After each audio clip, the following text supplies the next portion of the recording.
Hi, എല്ലാവർക്കും നമസ്കാരം. പരദൂഷണം ഏറ്റവും കൂടുതൽ നടക്കുന്ന സ്ഥലം യൂട്യൂബ് ആണെന്ന് തോന്നിയിട്ടുണ്ട്. മുമ്പൊക്കെ നമ്മുടെ ഗ്രാമപ്രദേശത്തുള്ള സ്ത്രീകൾ ഒരുമിച്ച് കൂടുന്ന സമയത്ത് അങ്ങോട്ടും ഇങ്ങോട്ടും ഒക്കെ ഓരോ കുറ്റവും കുറവും ഒക്കെ പലരെ പറ്റിയും പറയും, അവരുടെ മക്കളെ പറ്റി പറയും, ഭർത്താക്കന്മാരെ പറ്റി പറയും, അമ്മായിമ്മമാരെ പറ്റിയൊക്കെ പറയുകയൊക്കെ ചെയ്യുന്നത് നമ്മൾ കണ്ടിട്ടും കേട്ടിട്ടും ഒക്കെ ഉണ്ട്. ഇക്കാലത്ത് അതിനൊന്നും ആളുകൾക്ക് സമയമില്ല, എല്ലാവരും മൊബൈലിലാണ്. അതുകൊണ്ട് തന്നെ ഇപ്പം മൊബൈലിലൂടെയാണ് കൂടുതലും പരദൂഷണം നടക്കുന്നത് എന്നാണ് തോന്നിയിട്ടുള്ളത്. പരദൂഷണം എല്ലാ കാലത്തും നല്ല സാധ്യതയുള്ളൊരു കണ്ടന്റാണ് അല്ലേ. നമുക്കറിയാം, 4 സ്ത്രീകൾ ചേർന്നാൽ അവിടെ ഒരു പരദൂഷണം നടന്നിരിക്കും എന്നാണ് പറയുക. പക്ഷെ ഇപ്പോൾ ആൺപെൺ ഭേദമൊന്നുമില്ല ഈ പരദൂഷണത്തിന്. തനിക്കൊരാളെ ഇഷ്ടമല്ല എന്നുണ്ടെങ്കിൽ അയാളെ പറ്റി എന്തും അതും പ്രത്യേകിച്ച് ഒരു സോഷ്യൽ മീഡിയ ഹാൻഡിൽ കൈകാര്യം ചെയ്യാൻ അറിയുന്ന ആളാണെങ്കിൽ, അല്ലെങ്കിൽ ഒരു സോഷ്യൽ മീഡിയ പ്ലാറ്റ്ഫോം ഉണ്ടെങ്കിൽ സ്വാഭാവികമായിട്ടും അത് യൂട്യൂബ് ആവട്ടെ, ഫേസ്ബുക്ക് ആവട്ടെ, ഇൻസ്റ്റാഗ്രാം ആവട്ടെ, ഏതായാലും അത് ഉപയോഗിച്ചിട്ട് മറ്റുള്ളവരെ പറ്റിയിട്ട് പരദൂഷണം പറയാന്നുള്ളതാണ് ഇപ്പോഴത്തെ ഒരു സ്റ്റൈൽ. കാലം മാറുന്നതിനനുസരിച്ചിട്ട് പരദൂഷണത്തിന്റെ റേഞ്ചും മാറി എന്നുള്ളതാണ് നമുക്ക് മനസ്സിലാക്കാൻ കഴിയുന്നത്. 4 ആള് കൂടി നിന്ന് പറയുന്നതിന് പകരം ഇപ്പോൾ സോഷ്യൽ മീഡിയയിലൂടെയാണ് ഇതെല്ലാം പറയുന്നത്. അവിടെ ഒരുപാട് ആളുകൾ ഒത്തുകൂടുന്നു എന്നുള്ളതാണ് അതിശയിപ്പിക്കുന്ന കാര്യം. പല യൂട്യൂബേഴ്സിൻ്റെയും, പ്രത്യേകിച്ച് റിയാക്ഷൻ ചാനൽ ചെയ്യുന്ന പല യൂട്യൂബർമാരും ഇങ്ങനെയുള്ളൊരു കാര്യം സ്ഥിരമായി ചെയ്യുന്നതായിട്ട് കണ്ടുവരുന്നുണ്ട്. ചില സ്ത്രീകൾ പ്രത്യേകിച്ചും, പുരുഷന്മാരും ഒട്ടും കുറവല്ല, പുരുഷന്മാരും ഇതേ ഐറ്റം പയറ്റുന്ന ആൾക്കാരുണ്ട്. അതുകൊണ്ട് തന്നെ തങ്ങളുടെ സബ്സ്ക്രൈബേഴ്സിനെ അല്ലെങ്കിൽ തങ്ങളുടെ വ്യൂവേഴ്സിനെ സംതൃപ്തിപ്പെടുത്തുന്ന കണ്ടന്റ് കൊടുക്കണം എന്നുള്ള ലെവലിലേക്കാണ് പലരും ചിന്തിക്കുന്നത്. അതിനു വേണ്ടിയിട്ട് മറ്റ് യൂട്യൂബേഴ്സിനെ പറ്റിയിട്ട് വളരെ മോശമായ തരത്തിൽ സംസാരിക്കുക. ശരി, അവരെ സംസാരിച്ചോട്ടെ, എന്തെങ്കിലും ഇവർക്ക് പരസ്പരം അങ്ങോട്ടും ഇങ്ങോട്ടും ദേഷ്യമോ വാശിയോ വൈരാഗ്യമൊക്കെ ഉണ്ടെങ്കിൽ അവർ പരസ്പരം എന്തെങ്കിലുമൊക്കെ പറഞ്ഞ് ചെളിവാരി എറിഞ്ഞത് തീർത്തോട്ടെ. പക്ഷേ ഇവരൊക്കെ ചെയ്യുന്നത് എന്താന്ന് വെച്ചാൽ, വീട്ടിലിരിക്കുന്ന അച്ഛനെയും അമ്മയും കുടുംബക്കാരെയും ഭർത്താവിനെയും മക്കളെ ഒക്കെയാണ് ഇതിലേക്ക് വലിച്ചഴിക്കുന്നത്. ഇവരൊക്കെ നിരപരാധികളായിരിക്കും. ഇതിലൊന്നും ഭാഗഭാക്കല്ലാത്ത, ഇതിനെക്കുറിച്ചൊന്നും യാതൊരു ധാരണയില്ലാത്ത വയസ്സായ അച്ഛനും അമ്മയൊക്കെ ആയിരിക്കും. അവരെ കുറിച്ചൊക്കെ എന്തെല്ലാം തരത്തിലുള്ള അനാവശ്യങ്ങളാണ് പറയുന്നറിയോ. കേട്ടാൽ സഹിക്കില്ല. അപ്പോൾ ഒരാൾ അവരുടെ തന്തയ്ക്കും തള്ളയ്ക്കും മക്കൾക്കും ഒക്കെ പറയുമ്പോൾ മറ്റേ ആളും യൂട്യൂബ് തുറന്നു വെച്ചിട്ട് ഇതേ നയം തന്നെയാണ് സ്വീകരിക്കുന്നത്. എന്നാൽ അവരുടെ കൾച്ചറാണ് കാണിക്കുന്നത്. നമ്മൾ അതിന് പകരം ചെയ്യേണ്ട കാര്യമില്ല എന്നൊരാൾ പോലും ചിന്തിക്കുന്നില്ല. അതിന് താഴെ ഇവരെ അനുകൂലിച്ചും പ്രതികൂലിച്ചും ഒരുപാട് പേര് കമന്റ് ചെയ്യുന്നു. ചില ആളുകളെങ്കിലും പറയുന്നുണ്ട്, ഇങ്ങനെ സോഷ്യൽ മീഡിയയിൽ കിടന്ന് അങ്ങോട്ടും ഇങ്ങോട്ടും തെറി വിളിക്കാതെ നിങ്ങൾക്ക് വേറെ പണിയൊന്നുമില്ല എന്ന് ചോദിക്കുന്ന ആൾക്കാരുണ്ട്, വളരെ റെയറായിട്ട്. ബാക്കിയുള്ളവരെല്ലാം തന്നെ ഇത് ആസ്വദിക്കുകയാണെന്ന് നമുക്ക് കമന്റ് ബോക്സ് കണ്ടാലും മനസ്സിലാവും. കാരണം നിങ്ങൾ പറഞ്ഞത് നന്നായി, അങ്ങനെയാണ് പറയേണ്ടിയിരുന്നത്, അങ്ങനെയാണ് മറുപടി കൊടുക്കേണ്ടിയിരുന്നത് എന്ന തരത്തിലൊക്കെയാണ് കമന്റ് വരുന്നത്. അപ്പോൾ 2 കൂട്ടരുടെയും കമന്റ് ബോക്സിൽ പോയിട്ട് ഇതുപോലെ കമന്റ് ചെയ്യുന്ന ആൾക്കാരുണ്ട്, അനുകൂലിച്ചും പ്രതികൂലിച്ചും ഒക്കെ. അപ്പോൾ ഒരു തരം പരദൂഷണം തന്നെ നടക്കുന്നത്. കുടുംബത്തിരിക്കുന്നവരെ പറ്റി അനാവശ്യം പറയാന്ന് പറഞ്ഞാൽ അത് പരദൂഷണത്തിന്റെ വേറൊരു വേർഷനാണ്. അതാണ് നടക്കുന്നത്. കാരണം ഇപ്പൊ 4 ആള് കൂടിയിരുന്നിട്ട് പരദൂഷണം പറയാൻ ആർക്ക് സമയമില്ല, ആരും ഒത്തുകൂടുന്നില്ല.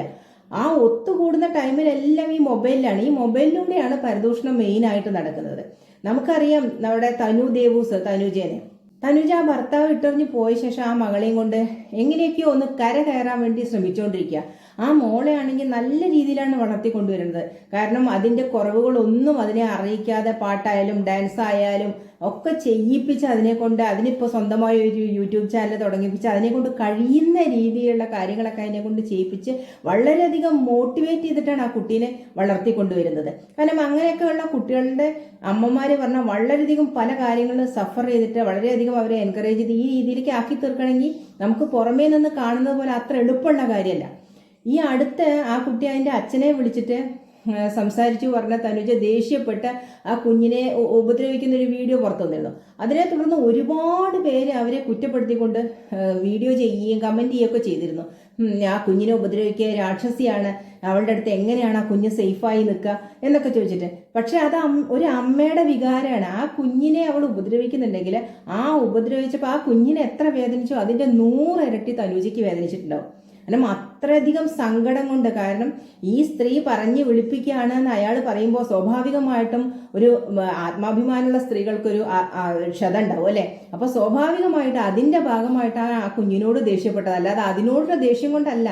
ഈ നാട്ടുകാരും മുൻ ഭർത്താവും എല്ലാവരും ഇവരെ ഇങ്ങനെ അവഹേളിക്കുന്നത് കണ്ടപ്പോൾ ആ സങ്കടത്തിന്റെ പുറത്ത് അവർ അപ്പോഴത്തെ ദേഷ്യത്തിന് ചെയ്തതാണ്, അല്ലാതെ ആ കുഞ്ഞിനോട് ഒരു നീരസം ഉണ്ടായിട്ടോ ഒന്നുമല്ല. പലരും പലതും പറയും. ആത്യന്തികമായിട്ട് അത് അവരുടെ മോളാണ് അല്ലെ. അവർക്ക് തല്ലാനും കൊല്ലാനും എല്ലാം അധികാരമുള്ള അവര് കഷ്ടപ്പെട്ട് അധ്വാനിച്ച് വളർത്തി കൊണ്ടുവരുന്ന ഒരു മോളാണ്.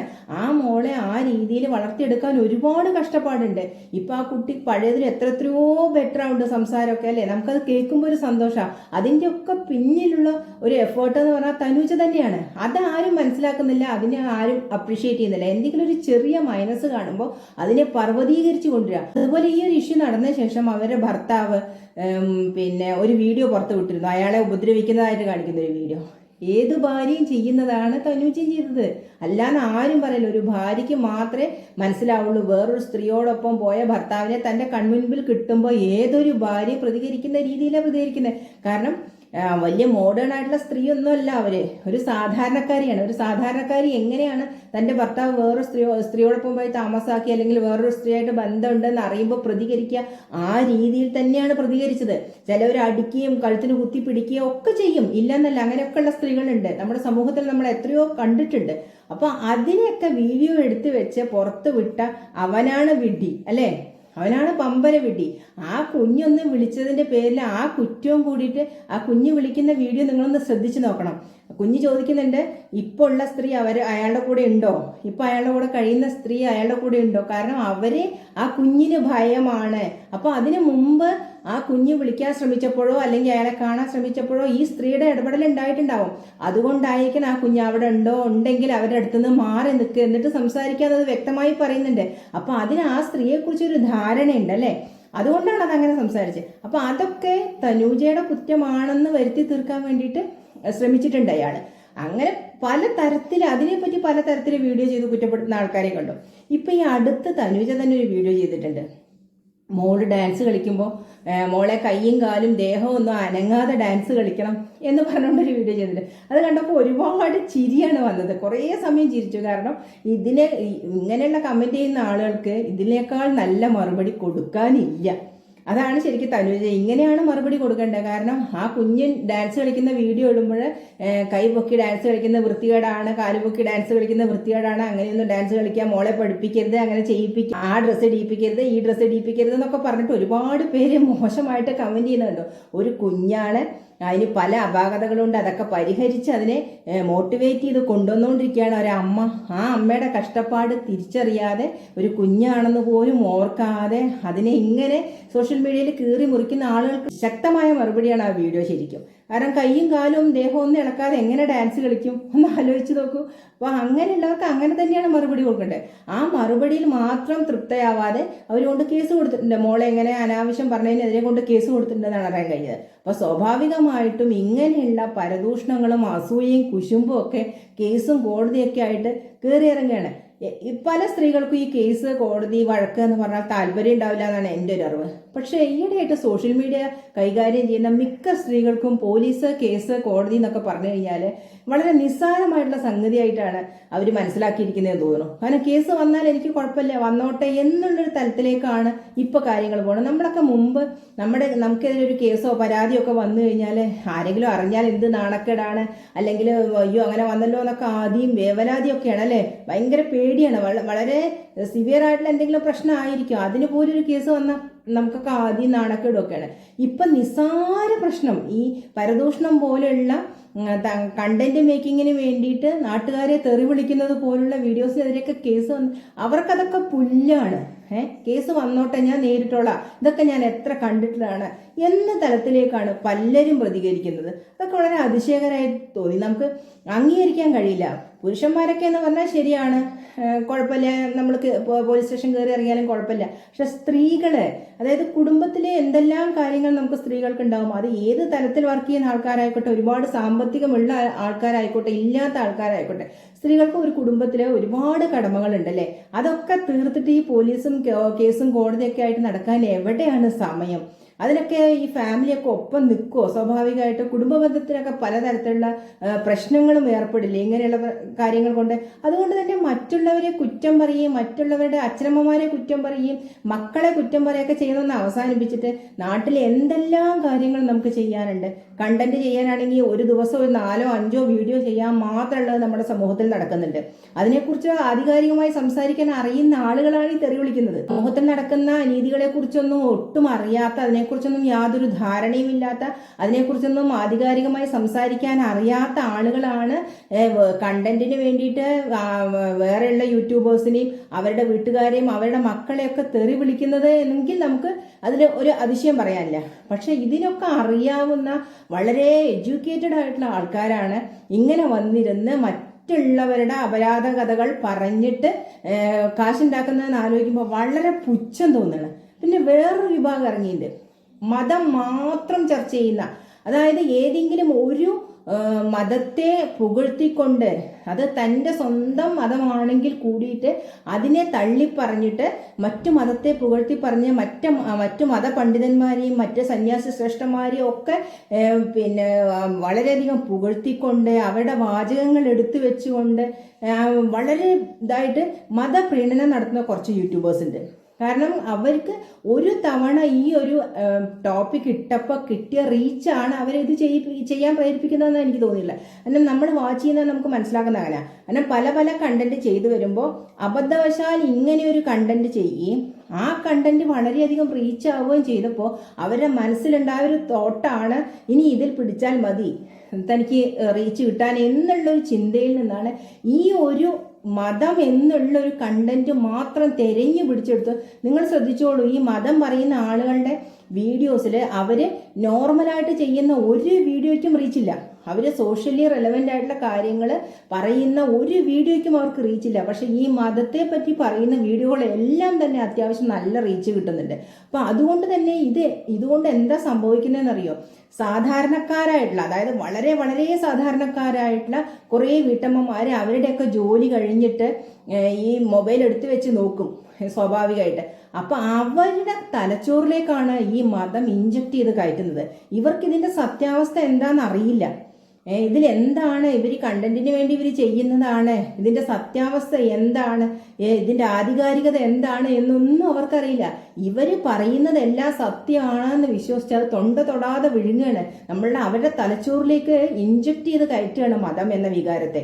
അപ്പോൾ സ്വാഭാവികമായിട്ട് അതൊക്കെ നമ്മുടെ സമൂഹത്തിന് ഒരുപാട് ദോഷം ചെയ്യും. ഇങ്ങനെയുള്ള കണ്ടന്റുകൾ എപ്പോഴോ യൂട്യൂബ് നിരോധിക്കണം. കാരണം അല്ലെങ്കിൽ അത് നമ്മുടെ സമൂഹത്തിന് വളരെയധികം ദോഷം ചെയ്യും. എനിക്ക് പലപ്പോഴും ഇപ്പോൾ കുറേ നാളായിട്ട് പലരുടെയും വീഡിയോ കാണുമ്പോൾ എനിക്ക് അങ്ങനെ തോന്നുന്നത്, ഒരു മതത്തിനെ, അതായത് തൻ്റെ മതമല്ലാത്ത വേറൊരു മതത്തിനെ, ഇപ്പോൾ ഉദാഹരണത്തിന് ഹിന്ദു സ്ത്രീകളാണെങ്കിൽ മുസ്ലിം മതത്തിനെ, ക്രിസ്ത്യൻ മതത്തിനെ പുകഴ്ത്തിക്കൊണ്ട് വളരെയധികം വീഡിയോ ചെയ്യും. അവരെ മതപണ്ഡിതന്മാരെ പുകഴ്ത്തിക്കൊണ്ട്, അവരെ ആചാരങ്ങളെ പുകഴ്ത്തിക്കൊണ്ടൊക്കെ വളരെയധികം വീഡിയോ ചെയ്യും, അവർ ചെയ്യുന്ന നന്മകളെ കുറിച്ചൊക്കെ പറഞ്ഞുകൊണ്ട്. അതേ സ്ഥാനത്ത് ഒരു മുസ്ലിം സ്ത്രീയോ ക്രിസ്ത്യൻ സ്ത്രീയോ ആണെങ്കിൽ അവർ ഈ പറഞ്ഞ പോലെ ഹിന്ദുക്കളെ പുകഴ്ത്തിക്കൊണ്ട് അവരുടെ മതത്തെയും അവരുടെ ആചാരാനുഷ്ഠാനങ്ങളെയും ഒക്കെ പുകഴ്ത്തിക്കൊണ്ട് അവരുടെ ലൈഫ് സ്റ്റൈലിനെ പുകഴ്ത്തിക്കൊണ്ടൊക്കെ വളരെയധികം ഇതായിട്ട് വീഡിയോ ചെയ്യും. അപ്പോൾ സ്വാഭാവികമായിട്ടും ഈ രണ്ടും ദുരുദ്ദേശപരമാണെന്ന് ചിന്തിക്കേണ്ടത് നമ്മൾ കാഴ്ചക്കാരാണ്. അത് പലപ്പോഴും പലരും ചിന്തിക്കില്ല, അന്ധമായിട്ട് ചെന്ന് വീണു കൊടുക്കുകയാണ് പലരും. അതൊക്കെ നമ്മുടെ സമൂഹത്തിന് ഒരുപാട് ദോഷം ചെയ്യും. മറ്റ് സംസ്ഥാനങ്ങളെ അപേക്ഷിച്ച് നമ്മുടെ കേരളം എന്ന് പറയുന്നത് ഒരു മതനിരപേക്ഷ സംസ്ഥാനമാണ്. കാരണം മറ്റ് എല്ലാ സംസ്ഥാനത്തെ അപേക്ഷിച്ച് ഏറ്റവും ഉത്കൃഷ്ടമായിട്ട് തോന്നിയിട്ടുള്ള നമുക്ക് കേരളക്കാരെ ആയിരിക്കും. കാരണം അവർക്ക് ജാതി മത വർഗ വർണ്ണ ഭേദമൊന്നുമില്ല. വളരെ റെയറായിട്ട് മാത്രമേ അത്തരക്കാരെ നമുക്ക് നമ്മുടെ കേരളത്തിൽ കാണാൻ കഴിയുള്ളൂ. അതിനെ ഇല്ലാതാക്കുന്ന തലത്തിലേക്കാണ് ഈ യൂട്യൂബ് വീഡിയോസ് പോകുന്നതെന്ന് പലപ്പോഴും തോന്നിയിട്ടുണ്ട്. ഇതൊക്കെ എപ്പോഴും നിർത്തലാക്കേണ്ട സമയം കഴിഞ്ഞിരിക്കുന്നു. അതുകൊണ്ട് തന്നെ ഇങ്ങനെ സമൂഹത്തിന് ദോഷം ചെയ്യുന്ന തരത്തിലുള്ള ഈ തെറിവിളികളും കുഞ്ഞു കുട്ടികളെ വരെ വളരെ മോശം ഭാഷയിൽ അധിക്ഷേപിക്കുന്നതും അവരുടെ വസ്ത്രധാരണത്തെ അധിക്ഷേപിക്കുന്നതും അവരെ അച്ഛനും അമ്മയും അധിക്ഷേപിക്കുന്നതും ആയിട്ടുള്ള കാര്യങ്ങളൊക്കെ അവസാനിപ്പിച്ച് ഈ മതപരമായിട്ടുള്ള കാര്യങ്ങളൊക്കെ ഒന്ന് അവസാനിപ്പിച്ചിട്ട് വേറെ എത്രയോ കാര്യങ്ങൾ നമുക്ക് സമൂഹത്തിൽ ചെയ്യാനുണ്ട്. അങ്ങനെയുള്ള കണ്ടന്റുകൾ കൊണ്ടുവന്ന് മുന്നോട്ട് പോവുക എന്നുള്ളതാണ് ശരിക്കും ചെയ്യേണ്ടത്. ഇതൊക്കെ അവനവൻ തന്നെ ചിന്തിക്കേണ്ട കാര്യങ്ങളാണ്. ഇതിപ്പോൾ പണ്ടാരോ പറഞ്ഞ മാതിരി ആര് ചത്താലും വിരോധമില്ല, എനിക്ക് നേട്ടം ഉണ്ടാവണം, അല്ലെങ്കിൽ ആര് നശിച്ചു പോയാലും വിരോധമില്ല, എനിക്ക് നേട്ടം ഉണ്ടാവണം എന്ന് ചിന്തിക്കുന്ന ജനതയാണ് നമുക്കിപ്പോൾ ഉള്ളത്. ആ തലത്തിലേക്ക് തന്നെയാണ് കാര്യങ്ങൾ മുന്നോട്ട് പോകുന്നത്. വേറൊരാളെ നശിപ്പിച്ചാലും ഞാൻ നിലനിൽക്കണം എന്നുള്ള തരത്തിലേക്ക് നമ്മൾ പറയുന്ന ഓരോ വാക്കിൻ്റെയും ആഫ്റ്റർ എഫക്ട്സ് എത്രമാത്രമാണ്, മറ്റുള്ളവരിലേക്ക് അത് ഏത് തലത്തിലേക്കാണ് എത്തുന്നത് എന്ന ഒരു ചിന്ത ഒരു നിമിഷം പോലും ആർക്കുമില്ല. എല്ലാവർക്കും അവനവന് വരുന്ന നേട്ടങ്ങളിൽ മാത്രമാണ് ശ്രദ്ധ. അതുകൊണ്ട് തന്നെ അതൊക്കെ എന്നോ അവസാനിപ്പിക്കേണ്ട കാലം കഴിഞ്ഞിരുന്നു. സ്വയം നമ്മൾ ചിന്തിക്കുക. മറ്റുള്ളവർ പറഞ്ഞിട്ട് തിരുത്തുന്നതിന് പകരം ഞാൻ എന്താണ് ചെയ്യുന്നത്, എൻ്റെ വീഡിയോസ് ഞാൻ തന്നെ ഒന്ന് കണ്ടു നോക്കാം, ഞാൻ എന്താണ് പറഞ്ഞിരിക്കുന്നത്, ഞാൻ എന്താണ് ചെയ്തിരിക്കുന്നത്, സ്വയം ഒന്ന് വിലയിരുത്തുന്നത് വളരെ നന്നായിരിക്കും.